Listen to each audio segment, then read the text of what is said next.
Hello, my sweet friend. I am Cristina Revalo, cake decorator, coach, and teacher, and I am here to empower my fellow cake artists to be creative and to work together as a tight cake community by providing information and opportunities for all, regardless of their level of expertise and knowledge. If you are a cake artist, cake decorator, baker, or cake enthusiast and want to be coached for success, this podcast is for you. Let me help you set achievable goals, understand that managing your time, having a positive mindset, understanding your customer, selling, using social media for your cake business, and knowing how to teach your craft are all as important as flour, sugar, and eggs. Let me share with you what has worked for me, all from a very personal and down-to-earth perspective. I want for you to put your name out there, not to be stressed with time and working hours, and to participate in cake collaborations and competitions, so one day you will be that cake artist featured in a cake magazine or teaching at international events, just like me. Welcome to the Art Cake Coach podcast. Hey, my sweet friend, if you like this episode and enjoy this podcast, there is only one thing I want from you. Please like, follow, and leave me a started review in any of your favorite podcast platform where you're listening to this podcast now. This way, this program can keep growing. The algorithm will show it to more cake artists who will benefit from it. Download the episode, share it on your social media, and tag me, and I'll gladly tag you and follow you back. I would love to hear what you have to say. You can leave me a voice message on Anchor, Spotify for podcasters, answer the questions and polls on the episode, or leave me a comment on my social media. Even if you don't like what I say, I would love to hear your opinion. And let me invite you to follow me on Instagram as @theartcakecoach or in any of my social media accounts. I'll leave you all the links in the description of this episode. Thank you so much for listening to the Art Cake Coach podcast. Well, hello, my sweet friends. How are you today? Welcome to another episode of the Art Cake Coach podcast. Christina here, another Tuesday here in Lisbon. Today we have in Lisbon, Portugal, just in case you didn't know. I think I said this every episode, so you do know. Today's episode is actually an interview episode, so I'm not going to take too long in the intro. I just want to thank so much, David Brice, for giving me more than an hour and talking with us for today's episode. This interview was recorded a few weeks ago, and it was great. It was so much fun because he loves talking business. I love talking business. We talked about, all the business side, the coaching, the social media, and it was a blast. And thank you so much for taking the time and to coming here to this episode today. As recently, I don't know if I think I told you in one episode, I won a subscription for the CakeFlix Pro member family, and it's been great. It's been great. Not only, even though I do not sell cakes anymore and I do not bake for clients anymore, just watching the tutorials is so entertaining, so much fun. And if you are in the cake making business, I recommend it because you have so many techniques, so many great teachers there.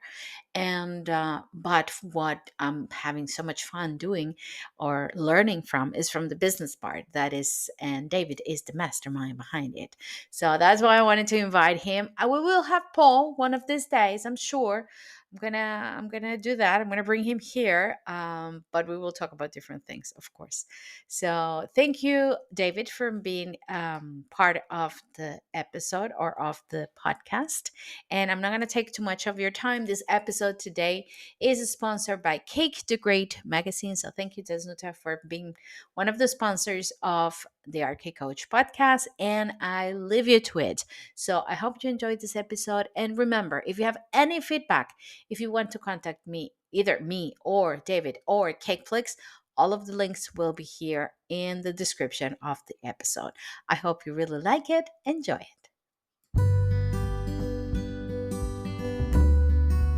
Hello, my sweet friend. Let me invite you to subscribe to the Art Cake Coach podcast exclusive content platform.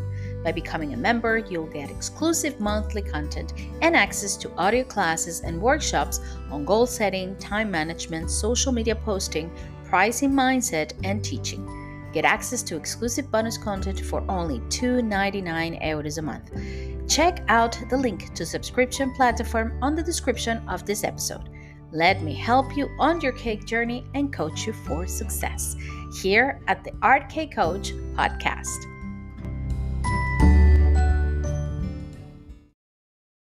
Well, hello, my sweet friends, and welcome to another episode of the Art Cake Coach podcast. Christina here.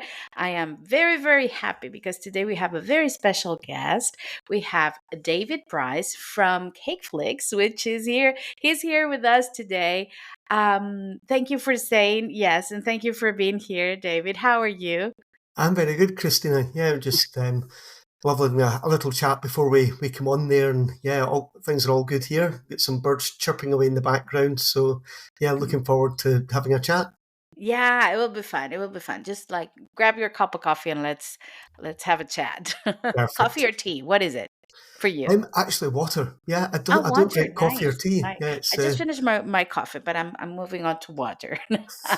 Very good. Very good. Well, let me tell you the background of this story. I love CakeFlix and all the tutorials they do. I belong to the group on Facebook, and I saw on a Sunday you have the Sweet Talk, right? No, it's not the Sweet Talk. It's the it's Sunday, the sugar rush. Yeah, the Sugar Rush. Yes, and then and usually when I see your tutorials and the things that you're sharing, I immediately share it to Cake Friends Stay Creative because it's useful. It's always good. There's always value in there. I share it. What was my surprise?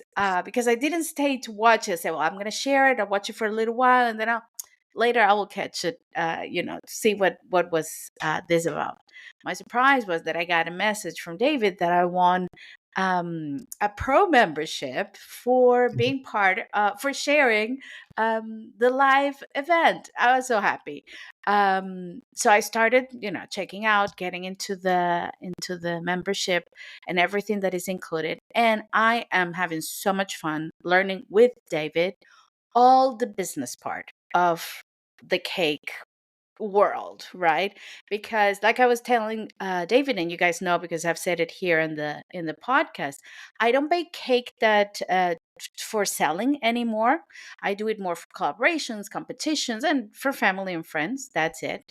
But I'm very interested in the business part, and it's so well. I mean, everything they share on Cake Fleece is so well tailored, so well prepared, especially for cake artists that I recommended. I'm not going to say 150%. You should check it out because David gives away so much knowledge and it's so easy to follow. There's so much content in there that really can make a difference. And we were talking a little bit about that behind the behind the scenes here, right? The difference that it makes to have a business plan and everything prepared. So welcome, David. Thank you for being here. And today is going to be all cake business here. yeah, no, thank you very much for those kind words. Yes, I'm Oh, yeah, delighted you're and welcome. looking forward to getting started.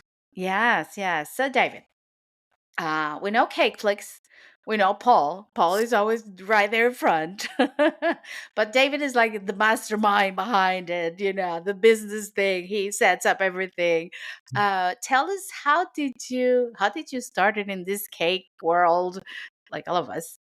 Yeah, it kind of came as a bit of a surprise to me, I suppose. But yeah, going kind of way back, I left school at an early age, and I wanted to go and see the world, so I joined the army, and off I went. I did some, I had a few exciting years. I was in the army for 7 years, and then I left to become, or my job in Glasgow was being civilianised, so I was given the option to take it on as a civil servant, which I did. And then I got a rude awakening when I saw the decrease in pay.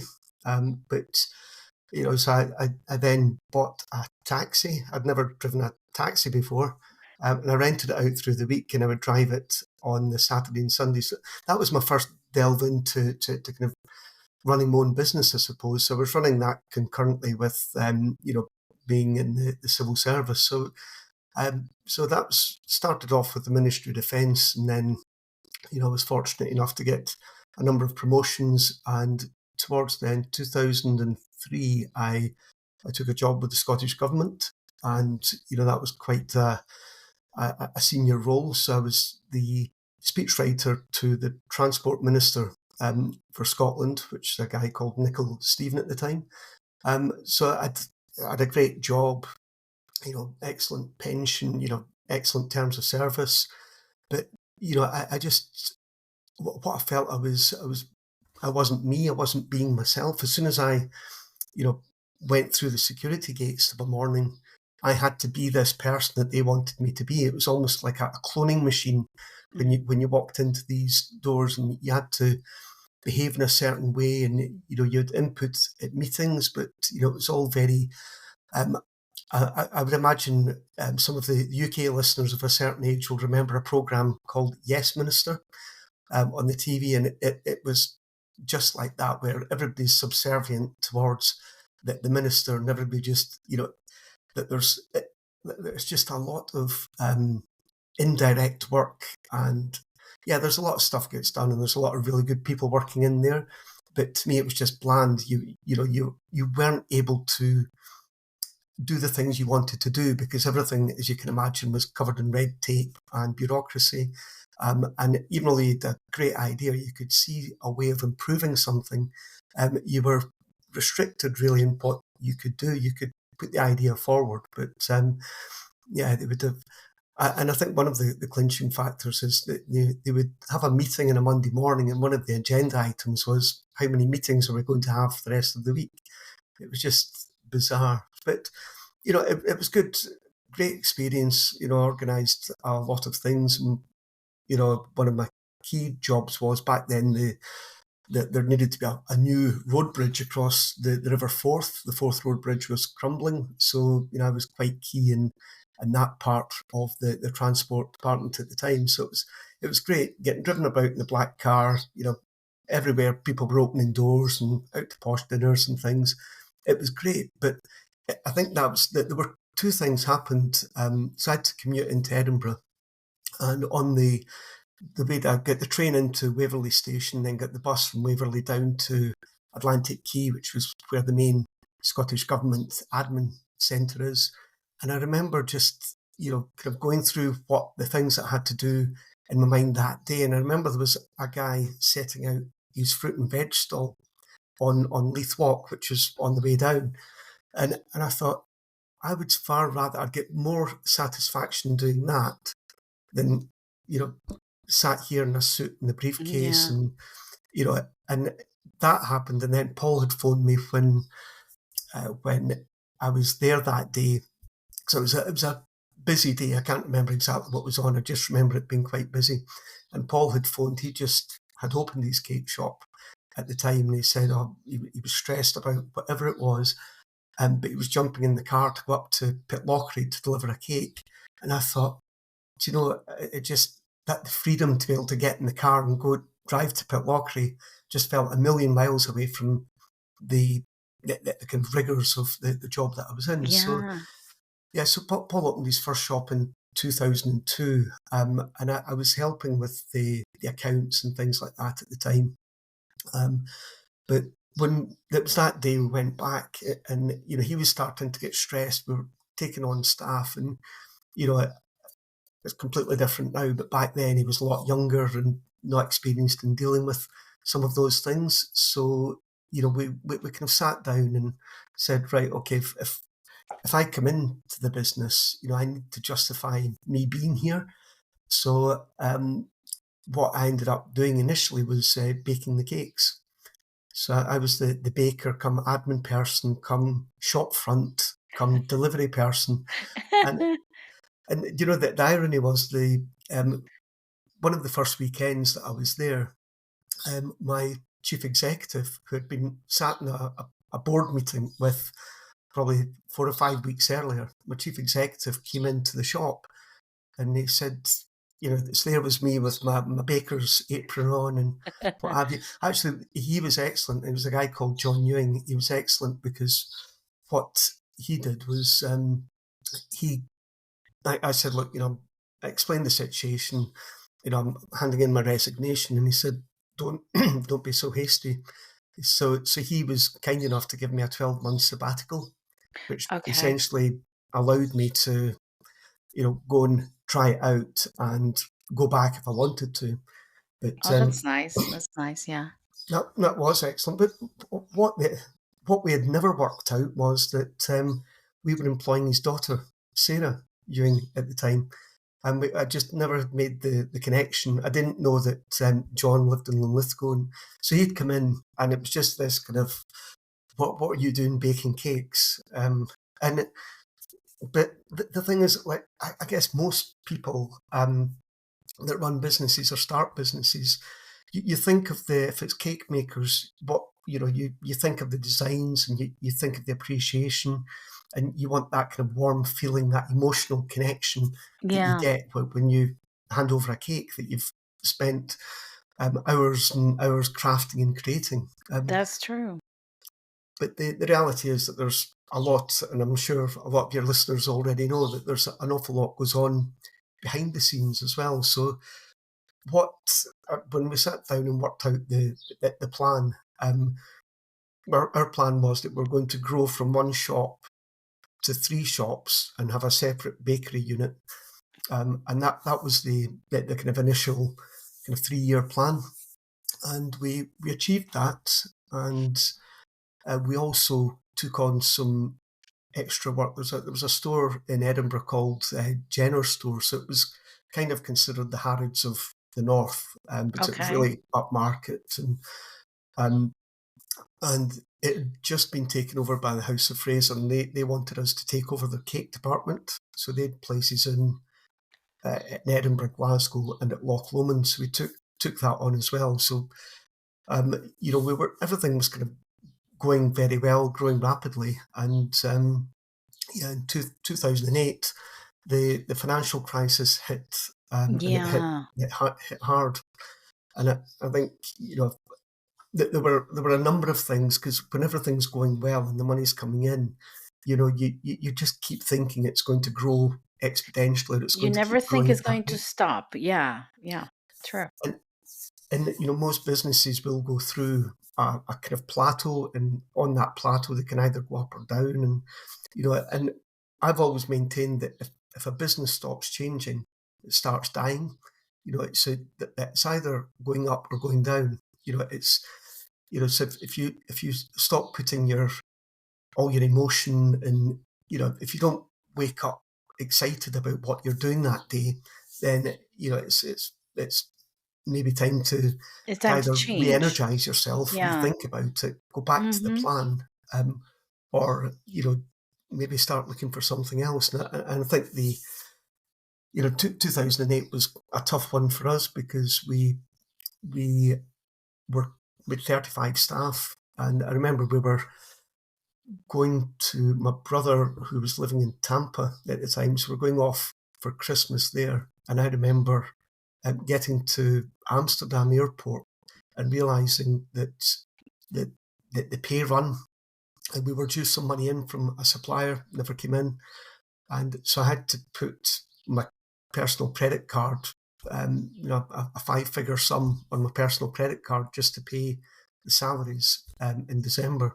So when we came back from that trip, we thought, right, what's happening here? We need What to are go you going to back do with this? Yeah. back to the plan, and I, it's one of the toughest lessons, but something that I can now say from bitter experience, having been there, that if you don't keep an eye on your prices and your costs, then they'll very, very quickly come back to bite. And I guess during the financial crisis, 2008, everybody was in free fall, because people were queuing up at banks, drawing all their money out. People just weren't spending anything, so big events were being cancelled, Mm-hmm.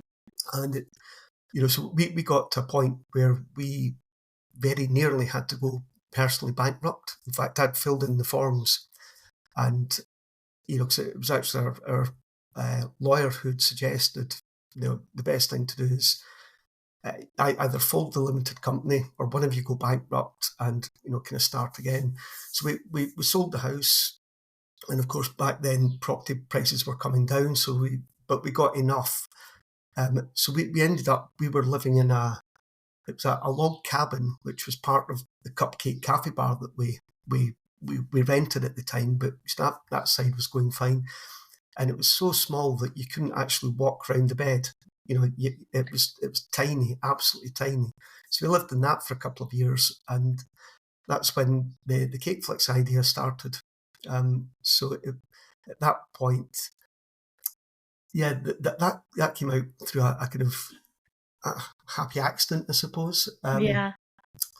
because our website for what was then truly Scrumptious Designer Cakes, um, we'd it, because we built and I'd done a lot of IT work before, so I developed a back-end database that would manage all the orders, and it meant people could order a cake online. So if they wanted a football cake, you could choose your size, choose your filling, where to get it delivered, and what have you. So all these orders, if you can imagine, we'd 7 outlets at one point, so people taking orders and changing orders, everything had to be centralised. So the database was huge for us, and so was the website.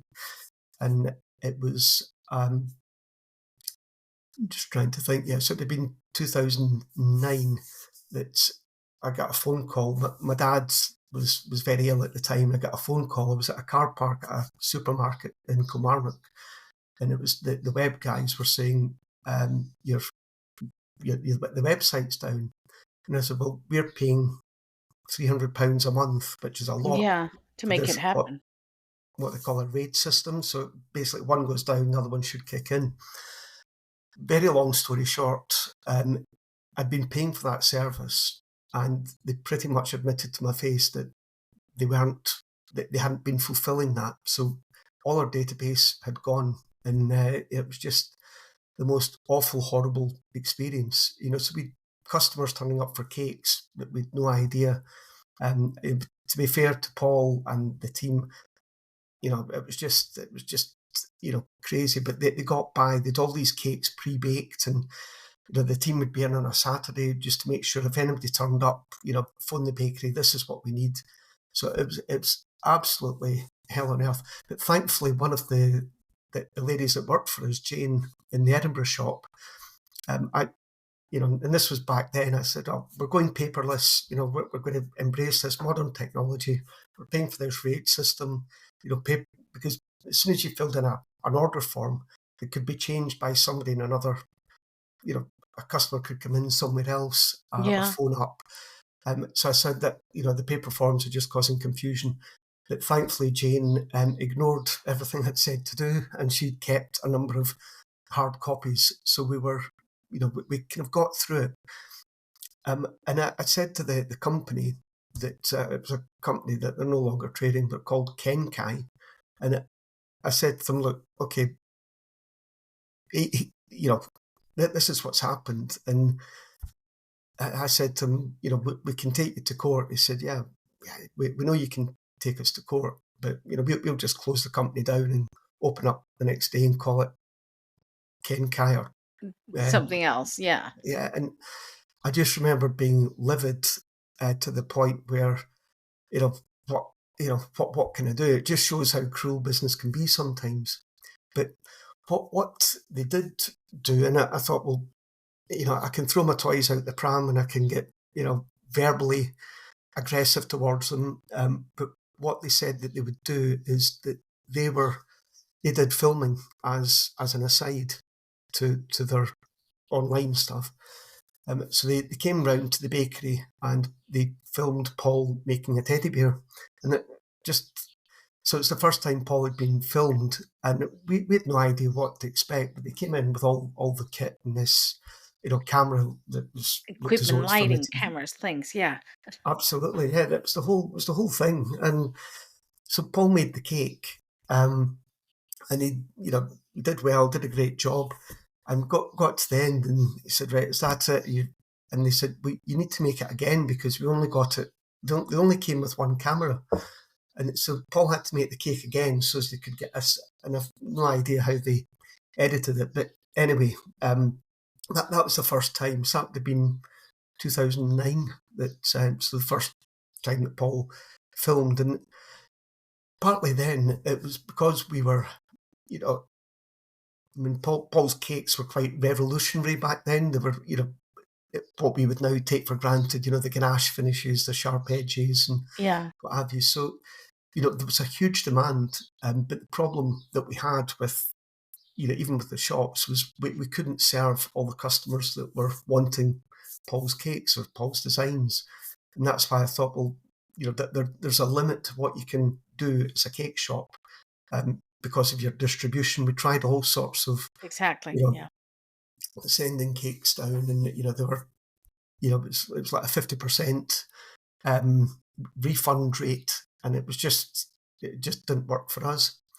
So yeah, it was just one of those, try it and see. But once we realised that wasn't working, I'd gone on a course, a neuro linguistic programming course, which NLP. So it's NLP. great Yeah. for kind of changing the mindset, and dealing with difficult situations, just qualifying things. So that was, I would say, that was almost a life changing course, and I took that at that particular time, and I came out from it, and it was right. What can we do that, it's this dream of the passive income of, doing something once and getting paid forever, that type of Yeah. thing.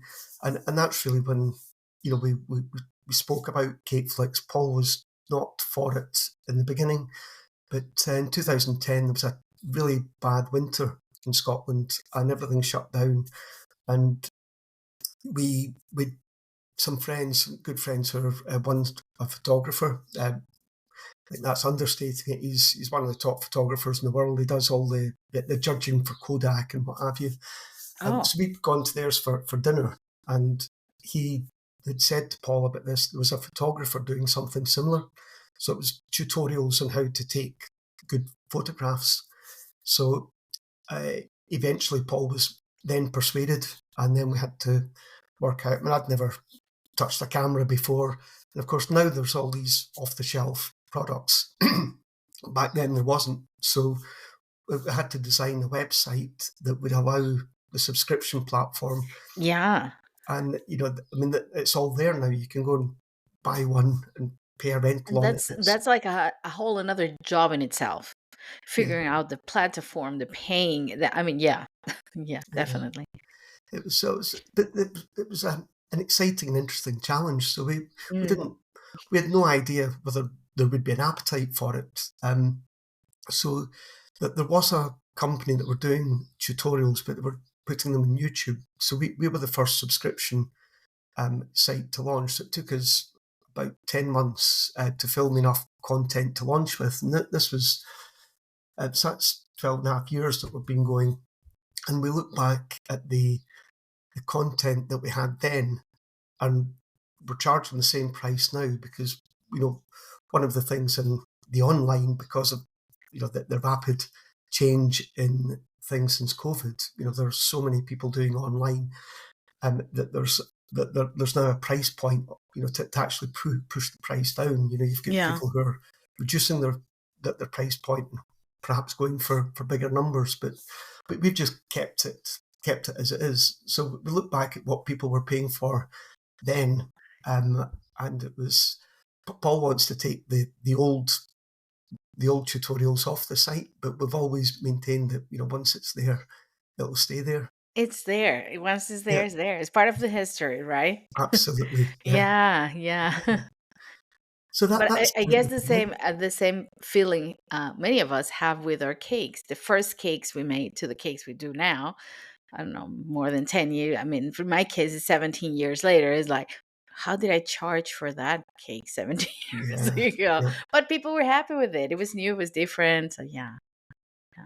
yeah, Wow, I mean, what a journey, what a story behind what we know as CakeFlix right now.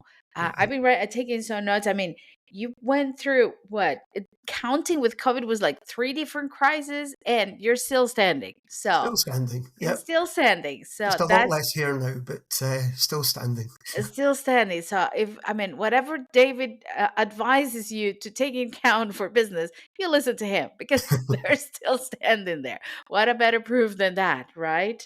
And I wrote down some things here that you mentioned. Um, always had a plan. I mean, that's Yep. when you mentioned that you had your 3-year plan, and then when that didn't work out, okay, what were we gonna do next? Always have a plan, because once I had this debate with somebody who was in the cake who is in the cake world.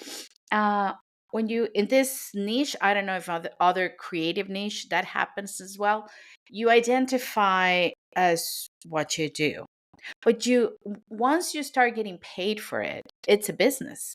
And when it is a business, you have to put your business hat on, right? And in business, you identified as a business person, not as a cake something or whatever Mm. you are, right? So if it doesn't work, you shift. If it doesn't work, you go move to the next one, or you change, or you improve, or you, I don't know, add some things to the business. But is that business mind that has made the difference in so many cake artists, right? What is your advice for people who's just starting out? And you mentioned Paul before, but I think we're all starting like that. Oh, this is so pretty. I love making cakes. And I started making cakes in my kids for my kids. And I'm having so much fun. And my clients love it, that you don't think of the business side. For me, it took me a couple of years until I realized that I'm losing money here. This is not working for me. And then I had to change things. But a lot of people has closed doors and has like couldn't keep up because of that. So what's your advice for somebody who's starting out and is enjoying, the Yeah, creative part, but needs to put the business hat on? yeah. No, it's important to enjoy the creative part, and just have an understanding that when your hobby becomes your business, that Mhm. there's a mind shift change, and that mind shift change, you need to start looking at it as a business, and every business needs to make profit. So, what I would strongly advise is to get a plan in place. And even if it's a very short statement, even if it, what, I always ask people why. Why are they doing what they're doing? And if the why isn't strong enough, then it's not going to get you through. So Mm, if your reason for making the cakes or running a cake business, if you can wake up every morning and get passionate and get enthusiastic and get excited by what is it you're trying to achieve, and it mhm, with the business boot camp that I run, we've got all sorts of different goals that people are setting out to achieve. I mean, I've had one that somebody was retiring from full time work, and they just wanted enough money to make a profit. What they wanted was the feeling of well being, of feeling having given up their full time employment, they still wanted to have a reward. So they wanted to make profit because that would make them feel rewarded. But their desire was at an emotional level rather than a financial level. So it's working out what it is that you really want, and don't get carried away by somebody else's dream. Or if you want to make £1 million turnover, it's absolutely possible. But is that really what you want? Or what with that £1 million turnover, how much of that's profit, and how much of your life are you going to have to give up in order to get to that point? So it's mhm, about, you've got to address your work life balance at the start, and absolutely, the first couple of years in business, especially, you really have to be going at it. And so if you have got partners or family around, they need to be on board with you, because you will need their strength at some point. You don't want to be fighting against them. They need to be there supporting you. So get them involved in the goals, get them involved in the plan. And, for a lot of people who have been in employment, and then going to running a business on their own, when you're in employment, most kind of medium to large businesses will have structures, they'll have staff appraisals, they'll have, rewards, the bonuses, that type of thing. When you're self-employed, nobody's going to come and pat you in the back and say you're Mm. doing a great job. So you need to take that on board and reward yourself if you've done something or achieved an award or a nomination. You need to take the time to reward yourself, because it can be a lonely place. Mm. Once you've given up the security of the employed side of things, it can be a lonely place, and you're making decisions all the time, and you know nobody makes the right decisions every time. I mean, if you look at all the big names out there, they've all had stories of either going bankrupt or close to bankrupt, or losing businesses Have to and start learning over. from it Yeah. and coming back. Hmm. But it's always have a goal, have it written down. Um, if you don't have it written down, it's just an idea and it's just going to disappear. Yeah. It needs to be strong, and if it's written down, you've got that. It depends how far ahead you want to look. If it's 3 years' time, have that as your 3-year goal, and then get your business plan isn't for a bank; it's for you, and work out how you're going to get to that goal. So work back. Okay, in 2 years' time, where do I need to be? What do things look like? How many sales do I need? Hmm. And how am I going to get those sales? So what you don't want to be doing is kind of spending hours and hours and hours in marketing if you only really need 2 or 3 cakes a week, or whatever it is. So Yeah. you work out your goal is, you work back and you create a marketing plan to achieve the cakes and the prices that you need.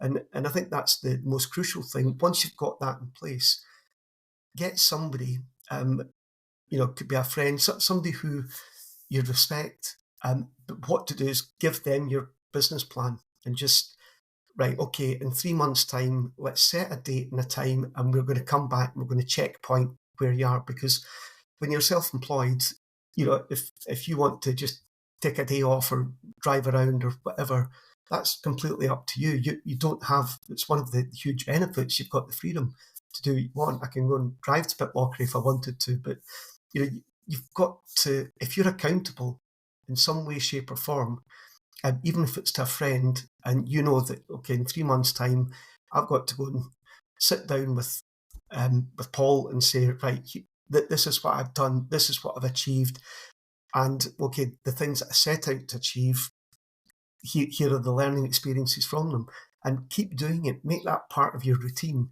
And it stimulates the mind, because you can get very stagnant very Oh, quickly yeah. if you're not challenged.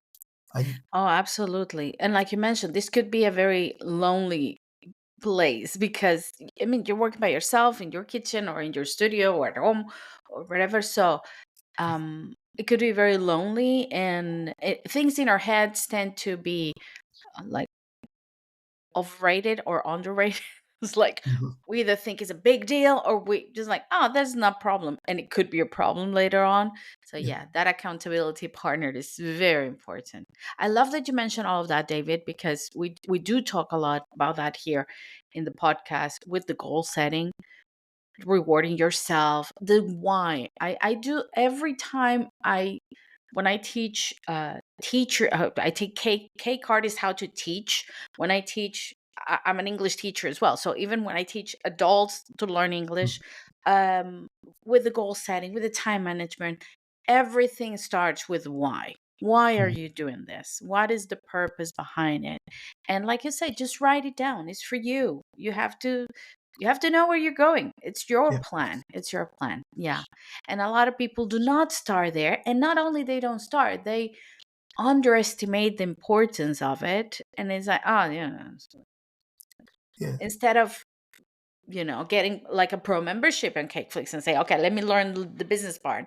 No, I'm going to keep buying cookie cutters. Or I love I that. don't know, or the next whatever, which is good. Buy it as well, but invest in that part because that will make the difference in the long run. Definitely. But I think that's an important point too. And one of the things that I do a lot when I'm teaching face to face is just emphasise, for for cake decorators to get to a level where people are happy and willing to pay for their cakes, they've invested a huge amount of time, effort, energy, and money to Hmm. get their skills and their equipment to that level. But how much time have they invested in the knowledge of business. Yeah. And and that's the thing, that there are so many fantastic cake artists out there who that they're missing the business side. And it's I suppose it's easy for me to say, I suppose, but the basic principles are not that difficult. And a lot of it is about routine and persistence, Yeah. checking your numbers regularly. And it's just having, I mean, I've got reminders that come up all the time. And it's right, Yeah. you need to check this, you need to check, because we're very website orientated, we need to check domain authority, how many backlinks, any broken, this, that. It's all just routine things. There's nothing exciting about fixing backlinks in a website, but and it'd be a good job to hide, because nobody's really going to check. But if I'm doing it now and regularly fixing it, then it's not this monumental problem that it could become if Google starts to penalise the website. So it's just doing, and I think for cake artists, it's just getting the marketing, and I think we're all aware now that algorithms changing with social media platforms is the Yeah. pain of most marketing people's lives. But Yeah. you've got to, they've got they've got the tools. You need to work with them, and I'm sure everybody's aware that these things are no longer a quick fix. I mean, I remember back in the days when Facebook, especially, you could get a lot of likes and a lot of followers very, Oh, very easily. yeah. It's not the And same right now. you Not get a at lot of all. Not business at very all. quickly, and it's all changed, and undoubtedly it is more difficult, because that's what Facebook and Google, etc. They all want you to start paying, Yeah, to be basically. placed in the right position. Exactly. Yeah. So they make it more difficult, but it's just don't let it frustrate you, because it's that thing. You need to learn to change the things you can change, but most Mhm. importantly, accept those you can't. And things like the cost of living crisis, like COVID, like algorithm changes, that they're beyond your That you control. cannot So control, exactly. yeah, But you can work around them if you yeah, change the perspective mm, of your why. Why yeah, you're doing it, what do you need it, what is the purpose of this? Definitely. Yeah. yeah. And I Yeah. think one of there's a couple of things that have come out from the boot camp side of things. One of the important ones was that what we're finding is a lot of cake decorators going from hobby into business, Mhm. and they're perfectionists. So they would spend hours upon hours on a cake, because they wanted it to be as close to perfect as they could make it, which is admirable. It's great. It's commendable, but it's not business. So what my cousin, she's the psychologist to the Canadian football and football and the Olympic team. So she's in France now, Oh, preparing wow. for the Olympics. Mhm. So, but so she's dealing with high peak performers, and what what she teaches them, and it works for cake decorators, is do not aim for perfection, because it's unachievable. Aim for excellence. So switch that in your mind, and Yeah. it's just accept that nothing. I mean, but when you're talking about handcrafted, there's nothing nature perfect. It's all slightly, it does its own thing. Its characteristics. So aim for excellence rather than perfection, and try and get. I think you mentioned time management, because Oh, you yeah. you need Yeah. to make I sure that those Mhm. cakes are going out in a timely manner. And it's just a few little tweaks to the way that to think about things. And another one that had come up again, just with the course just finished a few weeks back, was that you know when people come in, say you get a customer complaint, for example, um, if it comes by email or by phone, there's two ways. You can't, what's coming in you cannot change. You've got to accept it. But what you've got 100% control of is how you react and deal with something. So if Absolutely. somebody's coming in with a complaint, or it could be anything, it could be something that happens outside, and you've bad things happen to us all at different times. but we always have the ability to change how we deal with it, how we address it, Mm-hmm. and that's about the mind shift, and just making sure that it's almost like the two things sitting in each shoulder. How am I going to deal with this? And of course, there was once, it's a few years ago now, somebody had complained about something, and I put the email up on my computer and never react straight away. It was it was written, 11, 12 o'clock at night after a bottle of wine, and it wasn't a nice email at all. And I thought, I'm not going to address this. So I went out my run. The mistake I made was leaving it up there for Paul to see. I thought I'd hidden it. So I came back and he's typing away with steam coming out his ears. I said, stop, stop, stop, just walk away, walk away. Exactly. So I'd worked Breathe. out what I was Yeah. going to say. Just go away, do something else, and come back, because you'll never win a battle. If the best way to do it is just diffuse it, starve the argument of oxygen, deal with the situation as pragmatically as you can, but do not engage with emotion.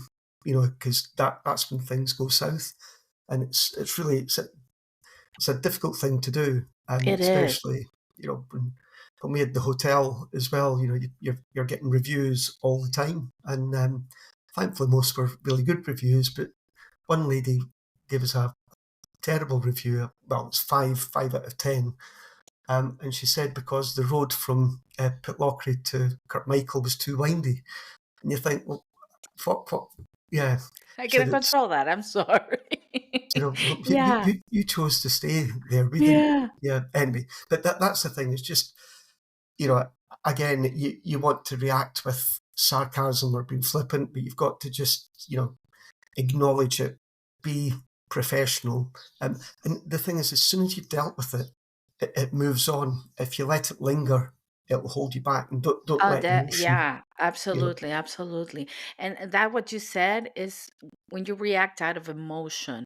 And that's one of the things that um I'm not gonna say you detach the emotion, but you kind of do of the problem of the business, because Yeah. it's not like, oh, I am this, and if this doesn't work, I'm failing. No, no. The business is not working. You move on and you do something different with it. Yeah. So you detach that emotion. Mhm. I just finished as well. I love time management. That's my thing. That's what I love, and because I do a lot different stuff, and Mhm. if it wasn't for time management, I would be going nuts right now. Yeah. And one of the latest, because every time I see something new, like a course or a talk or something about time management, I'm there to see what's new.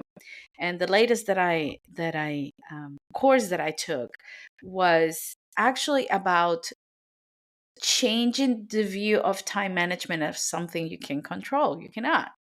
Mhm. You definitely not. So just changing that perspective is like, whoo, you feel like a whole thing comes out of your shoulder. The weight Yeah. comes off your shoulders. You're like, yeah, that's true. I cannot control it.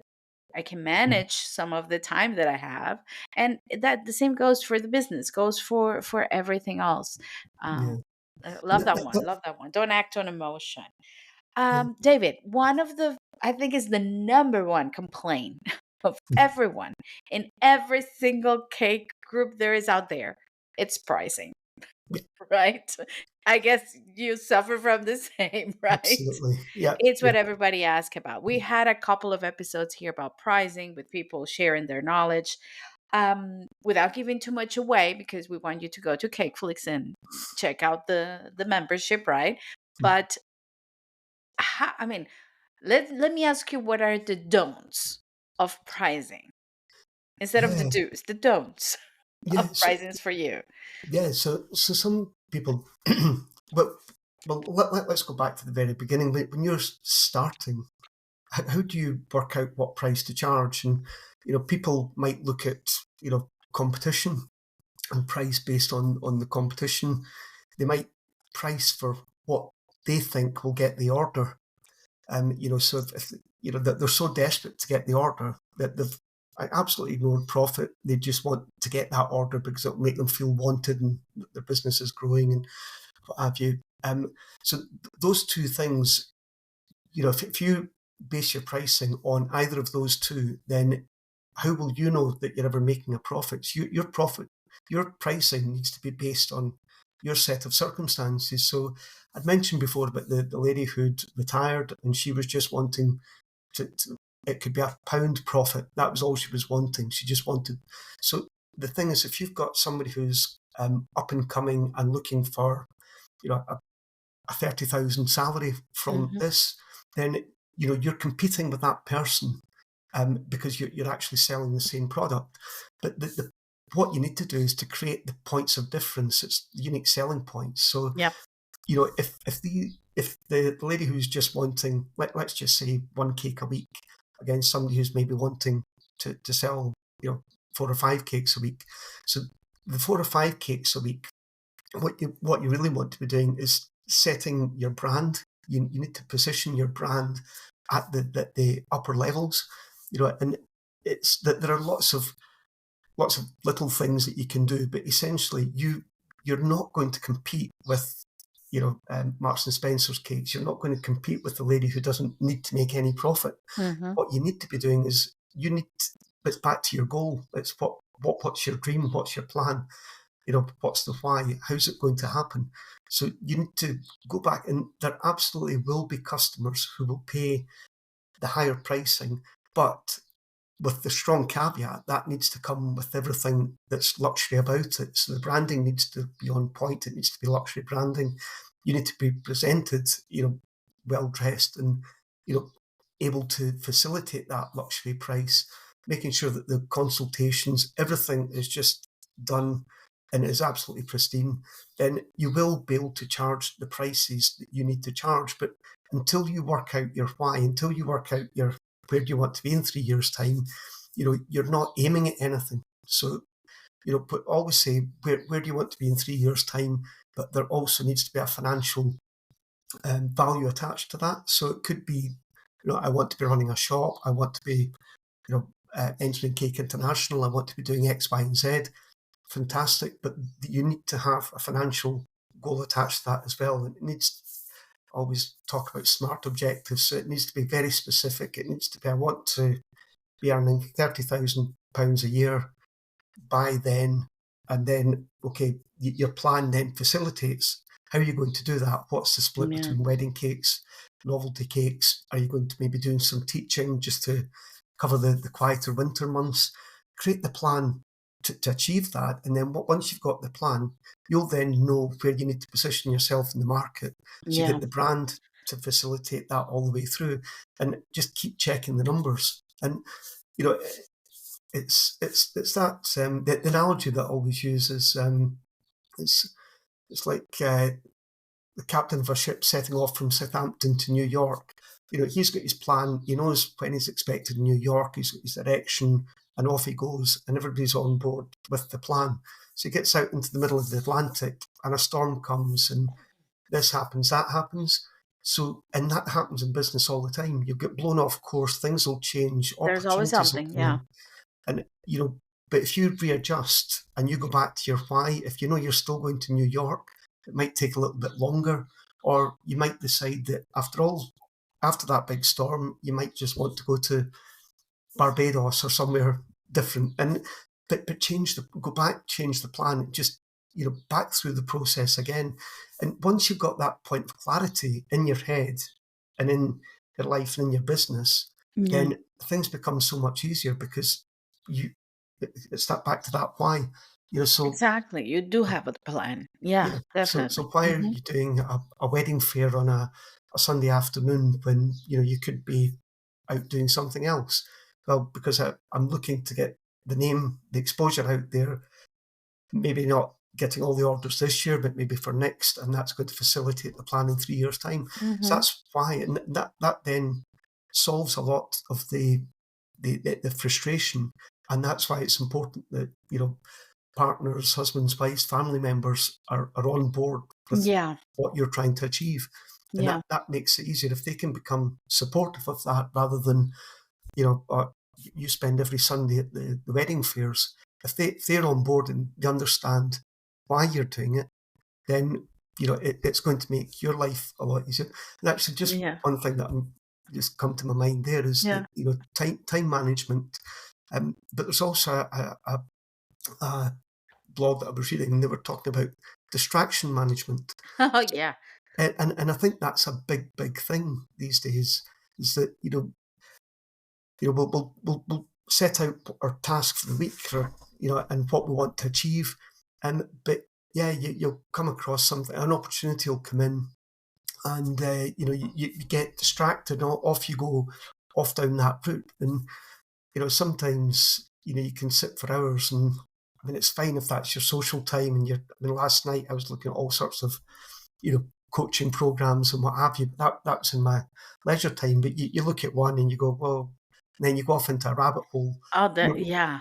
we're watching something on the telly, and I couldn't tell you what was on, but it was just there in the background because we're both kind of looking at things. But if you're doing that in your leisure time, that's fine. But if you're in your business time, then you don't I mean, I've been there working 100 hours a week, and it's embarrassing, and I swore after the Cupcake Cafe Bar, and all that time when we're doing 100 hours a week, never do it again. But then when we took on the hotel business, back to 100 hours a week, it's absolutely not proud of it. It's embarrassing to admit that, because that shows how much control I'd lost of my time management. Yeah. You can't operate 100 hours a week, and there's no boasting to be done, because you're not really giving your customer the best, at the 100-hour point. If you were working, 40 hours a week, which is probably the optimum, you're producing better quality, I would imagine, Better and quality. making better Exactly. decisions.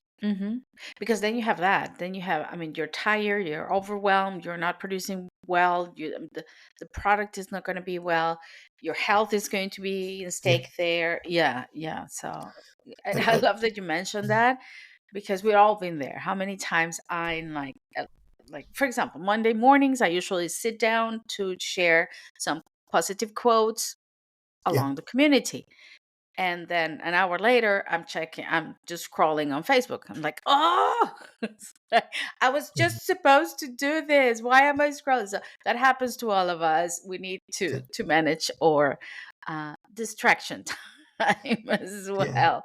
The Yeah. thing is, it is human nature, but if you have an awareness that that's what's happening, and I mean, none of us, even though I've been doing, business coaching, I worked with Prince's Trust way back, so that's been 25 years, and all the time, and I know all the theory, um, and I like to think that I walk the walk all the time, but I don't, and I don't think anybody would be 100% honest with themselves and say that they do. Oh, yeah. Make mistakes, get tired, do things that you know, and you think, but it's that checkpoint where you come back to yourself and go, right, okay, distraction management, there you go, Yeah. get back I on. always say is before, because what you say is true. I talk about time management. I talk about social media, and then we lost track of things here and there. That happens, but it's how long we stay off track. If I Yeah, manage to stay off track less time, I'm winning it. It's like, yeah, it's good. It's good. If I yeah, can come back to it and focus again, that's a good thing. So it's just reducing the time that you go off track, because you're gonna go off track anyway. It's yeah. part of life as well, right? The thing is, don't kick yourself over it. Yeah. Just go, okay, I've done that, Let's and go just be back. aware of it. Yeah, Yeah. Yeah. It's not, the that's battle is not lost. It's just a detour. Let's just go back to where it yeah. was. Yeah. Yeah. Oh, But that's I think great. the point that you mentioned, health, and Mm. we know from people who've been open with things that they're going through in our groups, and there's some people going through an awful lot of serious illnesses and things, and I think health is the one thing that I always say, my business plan is there, so I practice what I preach. My headlines are over there, and it's so important to look after yourself. And Hmm. if you don't, you've got to take the time out for yourself, and Oh, whether yeah. that's meditation, whether it's running, whether it's you need to get into your own head.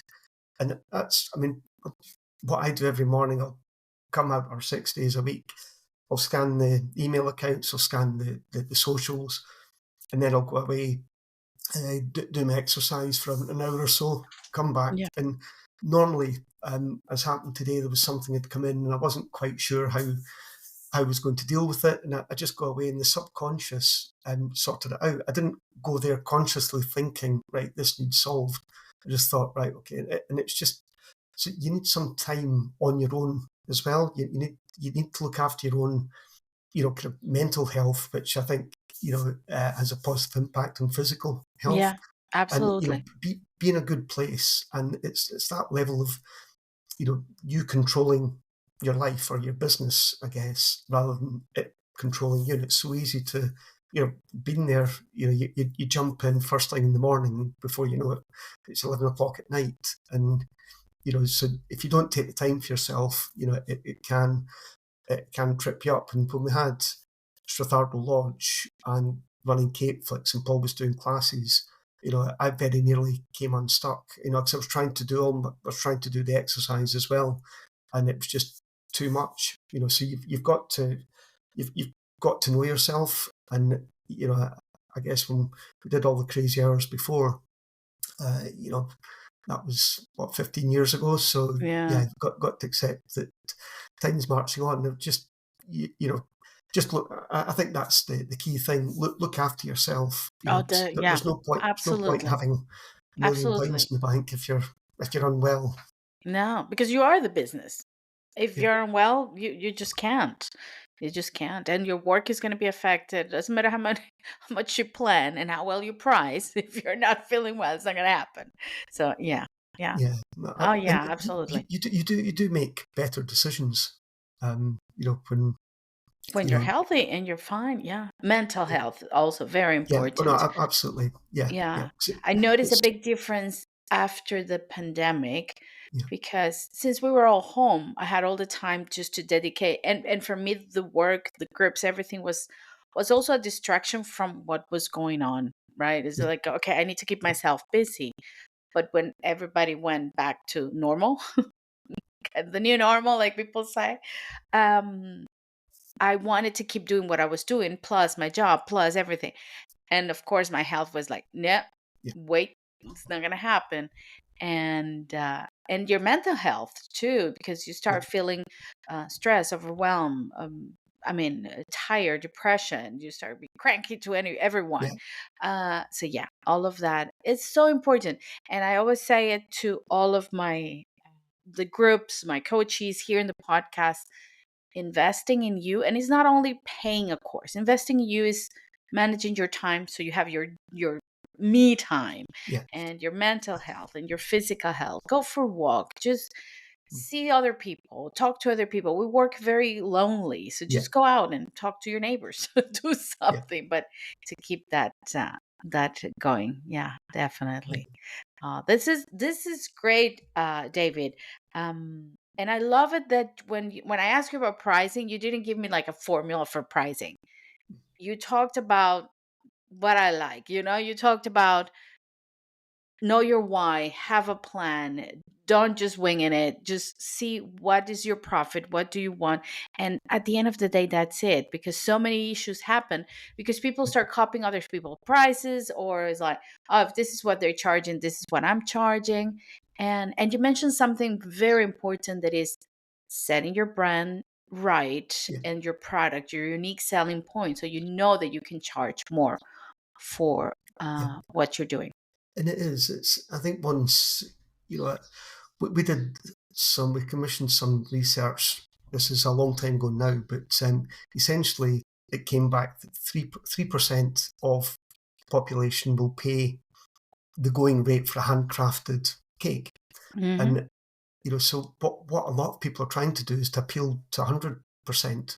So when 97 people out of 100 tell them that they're pricing their cakes too high, I would say that you're wasting your targeting audience is not, sorry, that you're not targeting the right audience. So it's once you find 3%. these 3% tend to know that they're all these 3% are in a group because they're all the foodie lovers or the creative people or the people with the mums at lunch, people that've got a decent disposable income, etc.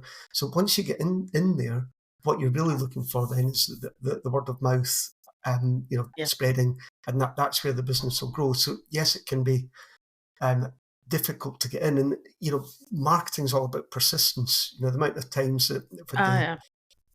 the door slammed in our face, metaphorically, for so many things, But just keep and going. Yeah. you've got to keep going. And but you know, it's when people say, "Have you tried?" I'll say, "Have you tried this?" Yeah, it didn't work. Well, how many times did you ask? Well, just the once. No, you need to be, you need to be a very polite, squeaky record, squeaky door. That's it. What is it? The Hmm. squeaky door gets oiled first.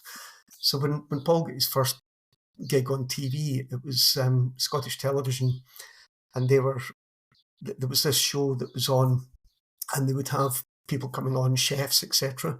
So I'd written into them and said, Paul's here, Cake's the Queen, etc. And he can come in and do a cake demo. Didn't hear anything back. And then when I was at Loch Lomond Shores delivering cupcakes, they'd over-ordered, so there was a load of cupcakes left. So I thought, well, come back through Glasgow, popped into the Scottish television studios and just said, okay. So I just said, who's the producer for the Hour show? And I can't remember the lady's name now, but said, well, can you give them to her? And so I just left the business card in the box and said, she'll know who they're from. And then, so I did that. So it took a year of gently just reminding this, that, and the other. And then We're here. Yeah.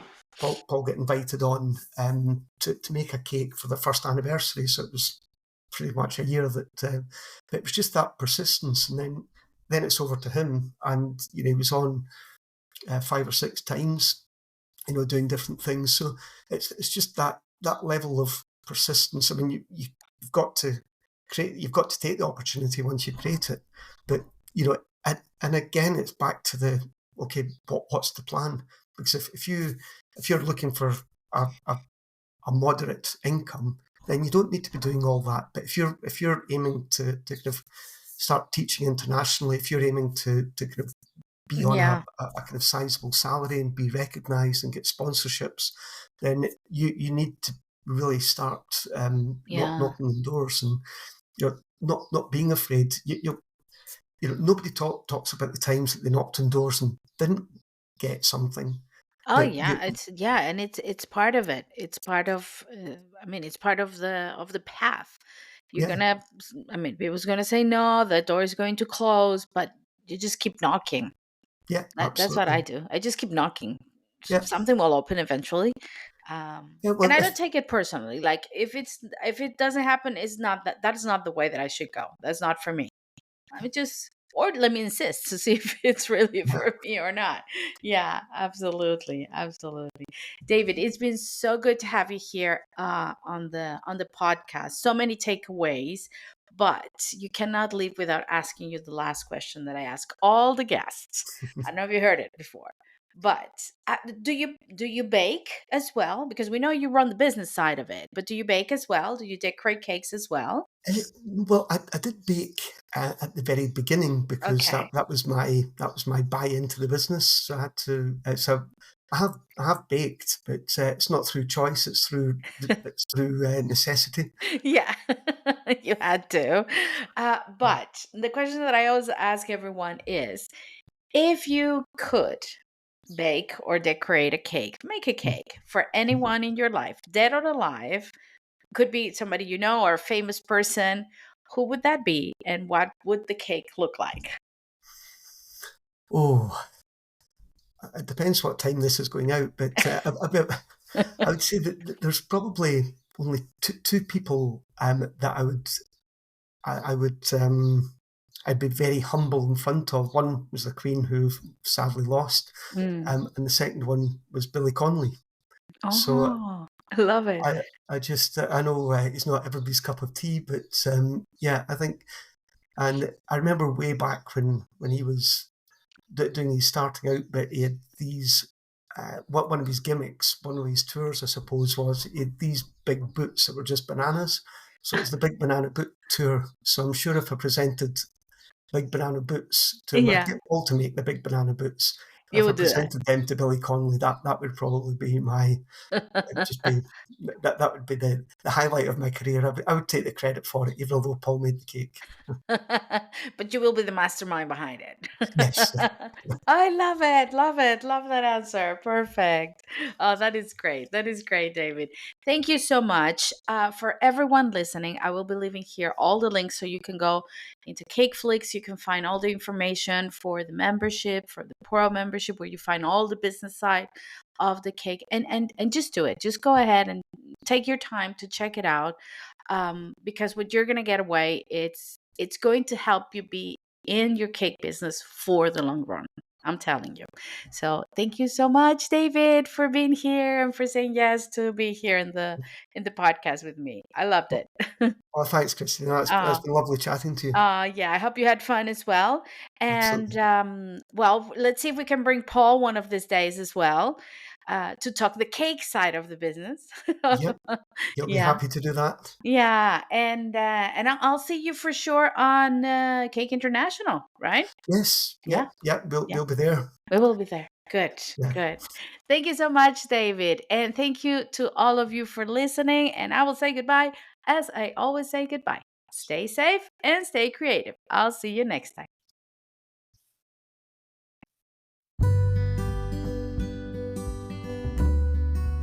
As your cake coach, I am here to help you. If you want to go a little bit further in your journey to organize your time, set clear goals, maybe teach, work on your mindset, or set a roadmap for results, especially for results and success, I am here for you.